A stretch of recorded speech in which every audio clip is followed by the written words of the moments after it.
Sunday வந்து பார்த்தீங்கன்னா மசாலா வந்து ரெடி பண்ணிட்டுருக்குறோம்.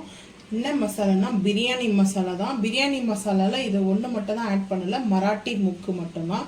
ஸோ முடிஞ்சிச்சு, வாங்கிட்டு வரணும். ஸோ நீங்கள் வந்து மராட்டி முக்கு வந்து ஆட் பண்ணிக்கோங்க. ஸோ அவ்வளோதான். இப்போ 1 by 1 பார்க்கலாம் வாங்க. அடுப்பு வந்து ஆன் பண்ணியிருக்கேன். நான்ஸ்டிக் ஃபேன் வந்து வச்சுருக்கேன். நம்ம ஓன் கரம் மசாலா எல்லாமே வந்து பார்த்தீங்கன்னா எடுத்து வச்சுருக்கேன். ஒவ்வொன்றா வந்து பார்த்துக்கலாம் வாங்க. ஃபர்ஸ்ட் வந்து பார்த்தீங்கன்னா மிளகு வந்து பார்த்தீங்கன்னா எடுத்திருக்கேன். காரத்துக்கு எந்த அளவுக்கு வேணுமோ அந்த அளவுக்கு வந்து எடுத்துக்கலாம். அது வந்து பார்த்தீங்கன்னா சில பேர் ஸ்பைசஸ் வந்து கொஞ்சம் கூட சாப்பிடுவாங்க, அது கொஞ்சம் ஹெவியாக இருக்கும் சாப்பிடுவாங்க, கொஞ்சம் நார்மலாக இருக்கும். ஸோ அந்த மாதிரி இருக்கும்போது நீங்கள் எடுக்கிற குவாலிட்டியில் வந்து பார்த்தீங்கன்னா கொஞ்சம் கொஞ்சம் வந்து கம்மி பண்ணிக்கிங்க. சோளை தான்.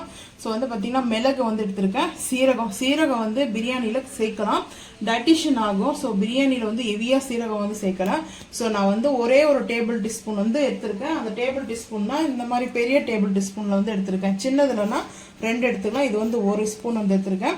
அன்னாச்சி பூ வந்து எடுத்திருக்கேன். சோம்பு எடுத்திருக்கேன். இது வந்து ரோஸ்டர் சோம்பு வந்து சேர்க்கறது வந்து பார்த்தீங்கன்னா சிறுங்கசப்படிக்கும். ஸோ இது வந்து நார்மல் சோம்பு. அதுக்கப்புறம் வந்து பார்த்தீங்கன்னா லவங்கம் எடுத்திருக்கேன்.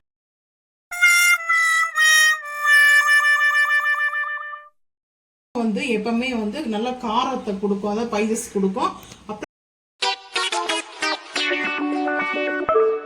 ஜாதி பத்திரி வந்து எடுத்திருக்கேன். ஜாதி பத்திரி வந்து பாத்தீங்கன்னா ரொம்ப ஓவரா வந்து சேர்த்துட்டோம்னா, நான் இந்த மாதிரி ஒரு 3 ஃப்ளவர் எடுத்திருக்கேன். இந்த பாத்தீங்கன்னா 3 ஃப்ளவர் இருக்கும், அதாவது ஒரு 3 பூ எடுத்திருக்கேன். ரொம்ப ஹெவியா சேர்த்துட்டீங்கன்னா கசப்படிக்கும், அதை சாப்பிட முடியாது. இன்னைக்கு நான் சின்னமன் வந்து சுருள் பட்ட சின்னமன் எடுத்திருக்கேன். நார்மல் சின்னமன் வந்து நமக்கு கிடைக்கும் இல்லையா, நான் எப்பவுமே நார்மலும் ஸோ இந்த சுருள் பட்ட சின்னமனும் ரெண்டுமே ஆட் பண்ணுவேன். பட் இன்னைக்கு நான் வந்து இதை ஆட் பண்ணவே இல்லை. நம்ம வந்து பார்த்தீங்கன்னா இன்னைக்கு நான் வந்து செய்ய போது லேயர் பிரியாணி செய்ய போகிறோம் நாங்கள் எங்கள் வீட்டில். ஸோ அதனால இந்த லேயர் பிரியாணியில் கம்பல்சரி இந்த பிரியாணிங்களுக்கு வந்து இந்த மசாலா அல்டிமேட்டாக இருக்கும். பிரியாணி மட்டுமே இல்லை, இந்த மசாலா சிக்கன் ரோஸ்ட்டு கூட நம்ம வந்து மட்டன் ரோஸ்ட்டு கூட ஆட் பண்ணிக்கலாம். சுருள் பட்டை நான் எடுத்திருக்கேன். 2 வந்து சின்ன சின்ன பவுல் 2 எடுத்திருக்கேன். கசகசா எடுத்திருக்கேன். காஷ்மீரி மிளகாய் பவுடர் ஒரு சின்ன டம்ளர் அந்த எடுத்திருக்கேன். அதுக்கப்புறம் வந்து கல்பாசி எடுத்திருக்கேன். ஏலக்காய், ஒரே ஒரு ஜாதிக்காய் வந்து எடுத்திருக்கேன். ஜாதிக்காய் வந்து பார்த்தீங்கன்னா இது வந்து நம்ம இந்த ஜாதிக்காவை நம்ம அப்படியே வந்து ஆட் பண்ணக்கூடாது. ஜாதிக்காய் வந்து அதை உடைச்சி நம்ம அதை வந்து பார்த்தீங்கன்னா கொஞ்சம் தூளாக பண்ணி அதுக்கப்புறம் தான் வந்து சேர்க்கணும். பேலீஃப் எடுத்திருக்கேன். பிரியாணி இலை ஒரு 4 இலை எடுத்திருக்கேன். அதுக்கப்புறம் காஞ்ச மிளகாய் வந்து எடுத்திருக்கேன். காஞ்ச மிளகாய் காரத்துக்காக எடுத்திருக்கேன். இந்த ஒரு மசாலா இருந்தால் போதும் பிரியாணிக்கு, நம்ம வந்து வேற எந்த மசாலா ஆட் பண்ணணும் தேவையில்ல. ஸோ ஃபைனலில் வந்து கொஞ்சம் கல் உப்பு வந்து சேர்க்கலாம். பிரியாணி மசாலாவில் மஞ்சத்தூள் வந்து சேர்க்கக்கூடாது, ஸோ சேர்க்க வேண்டாம். அதுக்கு பதிலாக தான் கல் உப்பு வந்து கொஞ்சம் சேர்க்கறதுனால நம்மளுக்கு வந்து அந்த மசாலா பவுடர் வந்து பூச்சி வைக்காது. ஸோ அதனால தான் இப்போ வந்து பார்த்தீங்கன்னா நம்ம 1 by 1 பார்த்துக்கலாம் வாங்க. நான் இந்த பிளேட் இப்படி எடுத்து வச்சுட்டு, ஸோ இப்போ நம்ம வந்து ஃபர்ஸ்ட் வந்து நான் மிளகு வந்து சேர்த்துக்கிறேன். ஸோ அதுக்கப்புறம் வந்து அன்னாச்சி பூ, சீரகம், சோம்பு, லவங்கம், அதுக்கப்புறம் வந்து பார்த்தீங்கன்னா நம்ம இந்த பூ எடுத்துருக்கோம் இல்லையா ஜாதி பத்திரியோட வந்து பார்த்தீங்கன்னா நம்ம இப்போ வந்து இதை வந்து சேர்க்கக்கூடாது கசகசாவை. ஸோ லைட்டாக வந்து பார்த்தீங்கன்னா இப்படி சாட்டேஜ் பண்ணிக்கலாம். அந்த ஹீட் ஆகுது இல்லையா, ஹீட் ஆகும் போது தான் வந்து செய்யணும். இப்போ அந்த பூ வந்து சேர்த்துக்கலாம். நம்ம வந்து இது பார்த்தீங்கன்னா கடல் பாசி வந்து எடுத்திருக்கேன். கடல் பாசி இல்லை, ஸோ கல்பாசி வந்து எடுத்திருக்கேன். பிரியாணிக்கு வந்து நம்மளுக்கு மெயினாக வந்து இதெல்லாம் தேவை. ஸோ ஏலக்காய் வந்து சேர்த்துக்கலாம். ஏலக்காவும் சேர்த்தாச்சு. இந்த பேலீஃப் வந்து இப்படி கட் பண்ணி சேர்த்துக்கலாம். சேர்த்துட்டு அதாவது சிம்ல வச்சு நம்ம வந்து ரோஸ்ட் பண்றோம் இல்லையா, ட்ரை ரோஸ்ட் பண்றோம். ஸோ ஆயில் ரோஸ்ட் கிடையாது, நார்மல் ரோஸ்ட் தான். நம்ம ஆயில் இல்லாமல் ட்ரை ரோஸ்ட் தான் பண்ணுறோம். ஆயில் வந்து பார்த்தீங்கன்னா லைட்டாக ஆயில் போட்டு பண்ண வேண்டாம். ஏன்னா வந்து பார்த்தீங்கன்னா அந்த பவுடர் வந்து நம்மளுக்கு ஒரு 1 வீக் கூட வராது. ஸோ அந்த அளவுக்கு தான் நம்ம வந்து இன்னைக்கு இந்த டே மட்டும் யூஸ் பண்ணுறீங்கன்னா நீங்கள் பண்ணிக்கலாம். ஸோ அதை விட இந்த டேஸ்ட்டும் ஃப்ளவரும் கிடைக்கிறது வந்து பார்த்தீங்கன்னா ட்ரை ரோஸ்ட்டு தான்.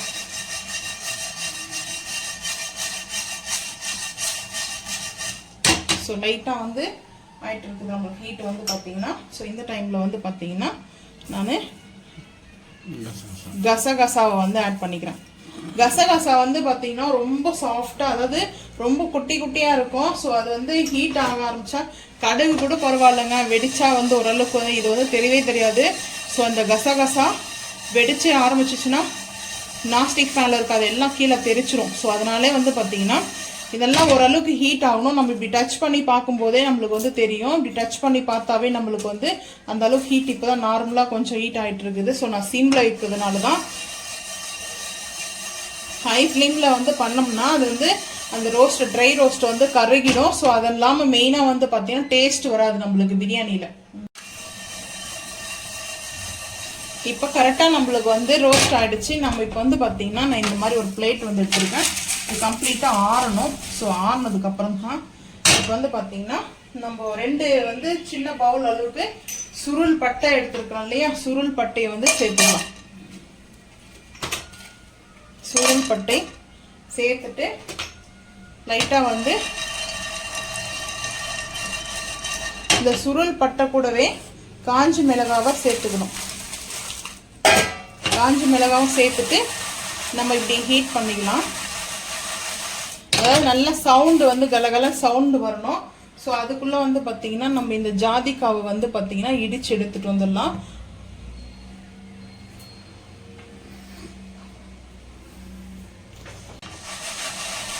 நல்லா சவுண்டு வருது பார்த்தீங்களா, இந்த மாதிரி கலகல சவுண்டு வரணும். இப்போ வந்து அடுப்பு ஆஃப் பண்ணிடுறேன். அடுப்பு ஆஃப் பண்ணிவிட்டு ஸோ இப்போ இந்த பிளேட்டுக்கு வந்து சேர்த்தாச்சு. இது ஆறட்டும். ஆறுனதுக்கப்புறம் நம்ம இது அரைக்கும் போது என்ன சேர்க்கணுன்றதை பார்க்கலாம் வாங்க. ஜாதிக்காய் வந்து இந்த மாதிரி இடிச்சு எடுத்துட்டு வந்திருக்கேன். இப்போ வந்து சேர்த்துக்கலாம். சேர்த்தாச்சு. அதுக்கப்புறம் கல் உப்பு வந்து சேர்த்துக்கலாம். கல் உப்பு வந்து நம்ம மஞ்சள் ஆட் பண்ணாதனால கல் உப்பு வந்து சேர்த்துக்கிறேன். இப்போ காஷ்மீரி மிளகாய் பவுடர் சேர்த்தாச்சு. காஷ்மீரி மிளகாய் பவுடர் வந்து கலருக்காக மட்டும்தான் நம்ம வந்து சேர்க்குறோம். ஸோ இப்போ நல்லா ஆறிடுச்சுல, இந்த ஆறுனதான் பார்த்தீங்கன்னா மிக்ஸி ஜாரில் வந்து சேர்த்துக்கலாம். சேர்த்துட்டு பார்க்கலாம் வாங்க. அரைச்சிட்டு வந்து பார்க்கலாம் வாங்க. மசாலா வந்து அரைச்சிட்டு வந்துட்டோம். இப்போ ஆற வைக்கணும். வந்து பார்த்தீங்கன்னா இந்த இப்படி தான் நம்மளுக்கு வந்து இந்த கலரில் வரும். ஸோ இப்போ ஆற வச்சுக்கலாம். நல்லா பிரியாணிக்கு வந்து ரொம்ப வந்து ஃபைன் பவுடராக வந்து இருக்கக்கூடாது. அதை லைட்டாக அந்த குறப்பு தன்மை இருந்தால் தான் ஸோ வந்து நல்லாயிருக்கும் பிரியாணி. அந்த மசாலா மட்டனோ சிக்கனோட மிங்கிள் ஆகி நல்லா டேஸ்ட்டாக இருக்கும். இதை ஆற வைக்கணும். மெயினாக வந்து பார்த்தீங்கன்னா அந்த ஹீட்டு ஃபுல்லாக ரிலீஸ் ஆனதுக்கு அப்புறம் தான் ஒரு ஏர் கண்டெய்னர் பாட்டிலில் வந்து பார்த்தீங்கன்னா ஸ்டோரேஜ் பண்ணி வச்சுக்கலாம். ரூம் டெம்பரேச்சர்லேயே ஒரு 6 மந்த் வரைக்கும் பார்த்தீங்கன்னா நல்லா அந்த பவுடரை வந்து யூஸ் பண்ணுறதுக்கானது டைமிங் இருக்குது. ஸோ அதே நம்ம வந்து ஃப்ரிட்ஜில் வந்து வச்சு ஸ்டோரேஜ் பண்ணுறதா இருந்தால் 1 இயர் கூட யூஸ் பண்ணலாம். நாங்கள் வந்து அவ்வளோ நாளாக வச்சு யூஸ் பண்ண மாட்டோம். ஏன்னா நம்ம பிரியாணி செய்வோம். அதுக்கப்புறம் பார்த்தா நான்வெஜ் பிரியாணி மட்டுமே இல்லை, வெஜிடபிள் பிரியாணி செய்கிறோம் இல்லையா. ஸோ வெஜிடபிள் பிரியாணிக்கும் இந்த மசாலா ஒன்று தான் போதுங்க. டேஸ்ட் அல்டிமேட்டாக இருக்கும். வேறு எதுவும் நம்ம ஆட் பண்ணவே தேவையில்லை. மிளகாத்தூளும் ஆட் பண்ண, சால்ட்டு மட்டும் இஞ்சி பூண்டு பேஸ்ட் ஆட் பண்ணிவிட்டு ஸோ இந்த மசாலா வந்து போட்டால் போதும். பிரியாணி மட்டனோ சிக்கனோ எந்த பிரியாணி வந்து செஞ்சாலும் சரி, நம்ம விரால் பிரியாணி கூட செய்வோம் இல்லையா, ஃபிஷ் பிரியாணி, அது எல்லாமே டேஸ்ட் சூப்பராக இருக்கும். ஸோ இப்போ இது ஆறட்டும். ஆனதுக்கப்புறம் பார்த்துக்கலாம்.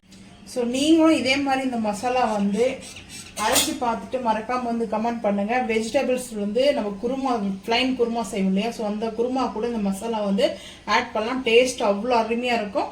காரம் வந்து கம்மி பண்ணுறவங்க இதெல்லாம் கொஞ்சம் கம்மி பண்ணி நீங்கள் அரைச்சிக்கோங்க. ஸோ இதில் வந்து தனியாக சேர்க்கக்கூடாது, மஞ்சள் தூள் வந்து ஆட் பண்ணக்கூடாது பிரியாணிக்கு வந்து பார்த்தீங்கன்னா. ஸோ காரக்குழம்புலாம் வந்து நீங்கள் செய்யும்போது தனியாக பவுடரை வந்து நீங்கள் வந்து பவுடரை வந்து ஆட் பண்ணிக்கலாம் கிரேவியில்.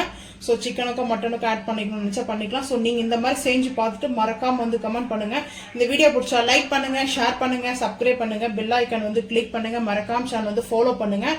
அப்போ தான் நம்ம போகிற வீடியோ உங்களுக்கு வந்து நோட்டிஃபிகேஷனாக வரும். ஸோ மட்டன் பிரியாணி நாங்கள் எப்படி செய்ய போகிறோன்ற வீடியோ அடுத்து உங்களுக்கு வரும். அதை பார்த்து நீங்களே கூட செஞ்சு பார்த்துட்டு மறக்காமல் கமெண்ட் பண்ணுங்கள். தேங்க்யூ.